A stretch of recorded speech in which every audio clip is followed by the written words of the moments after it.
You are the person your team cannot function without. You are the one they call when the deadline is collapsing, when the client is escalating, when the system breaks and nobody else knows how to fix it. You have absorbed more scope, solved more problems, and delivered more consistently than anyone at your level so for years. And you are still at the same level, same title, same pay band, same desk. The person who does less got promoted 6 months ago. You are still being told your time is coming. That is not a coincidence, and it is not unfair in the way you think it is. It is a structural mechanism with a specific name, the capability trap. And once you understand how it works, everything that has happened to your career over the last 3 years will finally make sense. There are 5 specific ways the capability trap keeps the best employees stuck, and the last one is the reason your manager genuinely wants to promote you, but structurally cannot. Here's what the capability trap actually is, because the name sounds academic, but the mechanism is brutally simple. The capability trap is what happens when your competence at the current level makes you too structurally important to move to the next one. Every skill you built, every process you mastered, every crisis you absorbed, every gap you filled, each one increased your value at this level while simultaneously increasing the cost of removing you from it. The institution does not see a high performer who deserves advancement. It sees a load-bearing structure that cannot be moved without risking the stability of everything it supports. The capability trap does not punish bad employees.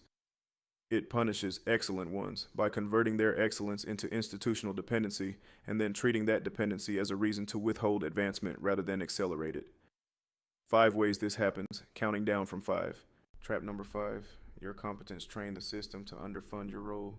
Every time you delivered an excellent outcome with insufficient resources, not enough budget, not enough headcount, not enough time, you taught the institution a specific lesson. The lesson was not that you are exceptional under pressure. The lesson was that the current resource level is sufficient. Your ability to produce outstanding results with inadequate support became the evidence the institution uses to justify never increasing the support. The budget did not grow because the output never suffered. The output never suffered because you personally absorbed the gap, and the institution recorded the result, not the cost you paid to produce it. This looks like the quarter you delivered a project with half the headcount your predecessor had, and instead of restoring the headcount, your manager used the result to justify the reduced staffing as the new permanent baseline. The takeaway, every problem you solved without resources taught the institution that resources were unnecessary. Your competence became the budget justification for your own underfunding. Trap number 4, you became the emergency default. When something breaks on your team, whose desk does the problem arrive at first? Not the person with the right title for the problem. Not the person whose job description includes that responsibility. You, because the institution has learned through repeated experience that routing the problem to you produces the fastest resolution with the least managerial intervention required. You became the emergency default, the position every crisis routes through before anyone considers whether the crisis actually belongs to you. And every crisis you absorbed reinforced the routing pattern, training the system to send the next one to the same desk. This looks like the week 3 different problems landed on your desk, a client escalation, a system failure, and a missed handoff between departments. And none of them were in your job description, but all of them arrived because the institution's default crisis response is to send everything to you. The takeaway, and when every crisis routes to your desk, your role is no longer your job description. It is whatever broke most recently, and a role that cannot be described cannot be promoted. The better you perform, the stronger the argument for keeping you exactly where you are. Trap number 3, your manager cannot describe what you do in one sentence. This is the trap that connects directly to the promotion process because in the calibration meeting where promotions get decided, your manager has approximately one sentence to describe why you should be promoted. One sentence. And if your role has expanded so far beyond your original job description that your manager cannot articulate what you do in a single clear statement, you cannot be advocated for effectively. A colleague whose role is clean and well-defined gets a sentence like this. She leads client analytics and her work directly improved retention by 12%. Your sentence sounds like this. He handles a lot of things across the team. He is really essential. We could not do it without him. The first sentence gets a promotion. The second sentence gets a thank you. This looks like the calibration meeting where your manager said he does everything and the room heard he does not have a defined role, because essential and promotable require 2 very different descriptions and yours only qualified for one. The takeaway, if your manager cannot explain your role in one sentence, they cannot advocate for your promotion in the one sentence the calibration room gives them. Define the role yourself before someone else defines it as undefined. Trap number 2, you built a role nobody else can fill. Over time, your role expanded to include institutional knowledge, client relationships, process expertise, and crisis management capacity that exists nowhere else on the team.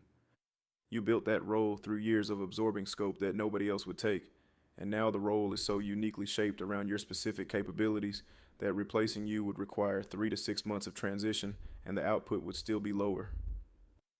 That sounds like power. It is not.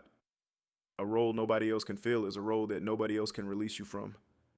The institution cannot promote you because promoting you creates a gap it has no plan to fill, and building a plan to fill it would require an investment the institution has no incentive to make because you are currently filling it for free.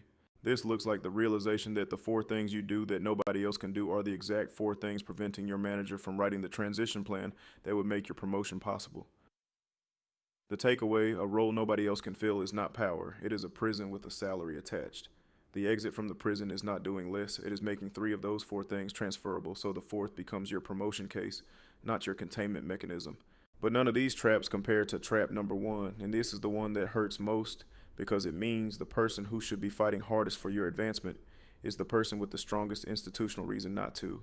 Your excellence is not being ignored. It is being used against you. Trap number 1, the institution values your stability more than your growth. Your manager benefits from your stability.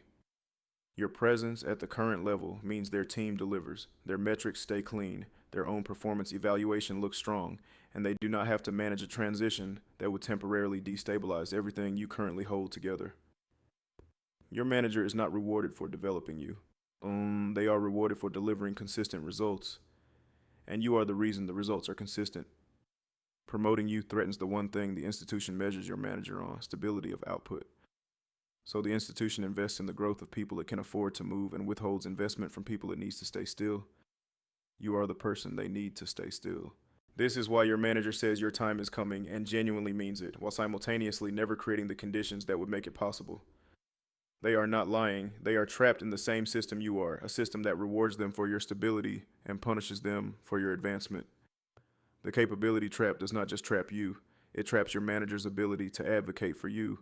The capability trap has 5 layers, and each one reinforces the others. Your competence justified underfunding, which increased your crisis load, which made your role indescribable, which made you irreplaceable, which made your stability more valuable than your growth. One continuous loop, each layer tightening the one before it. Here is the honest closing. The capability trap is not a punishment for being bad at your job.